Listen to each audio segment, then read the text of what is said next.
പ്രിയപ്പെട്ട ഉസ്താദുമാരെ, രക്ഷിതാക്കളെ, എൻ്റെ പ്രിയ കൂട്ടുകാരെ, അസ്സലാമു അലൈക്കും.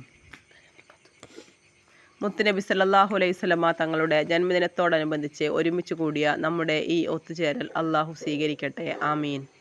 കഥകളും പാട്ടുകളും പ്രസംഗങ്ങളും എല്ലാം കേട്ടിരിക്കുകയാണല്ലോ നിങ്ങൾ. കൂട്ടത്തിൽ ഞാനും ഒരു കഥ പറയാം. ഒരു വികൃതി പയ്യൻ്റെ കഥയാണ്.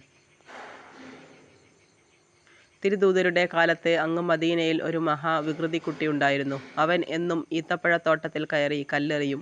കൊഴിഞ്ഞു വീണ പഴങ്ങൾ ശാപ്പിട്ട് അവൻ സ്ഥലം വിടും.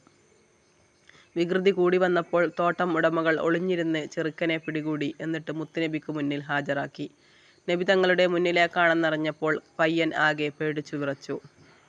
നബിതങ്ങൾ അവനെ ശിക്ഷിക്കുമോ എന്നായിരുന്നു അവൻ്റെ പേടി. നബിതങ്ങൾ അവനോട് കാര്യങ്ങൾ ചോദിച്ചറിഞ്ഞു.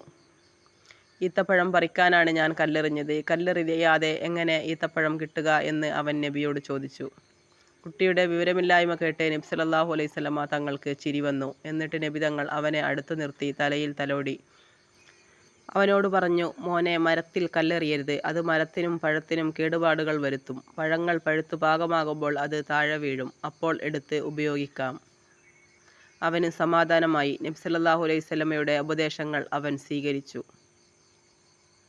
നോക്കൂ കൂട്ടുകാരെ, കഥ എങ്ങനെയുണ്ട്? നാമൊക്കെ മരത്തിൽ കല്ലെറിയാറില്ലേ? പാടില്ലെന്നാണ് നബി സല്ലല്ലാഹു അലൈഹി വസല്ലമ തങ്ങൾ പഠിപ്പിക്കുന്നത്. അത് മരങ്ങളെ ഉപദ്രവിക്കലാണ്.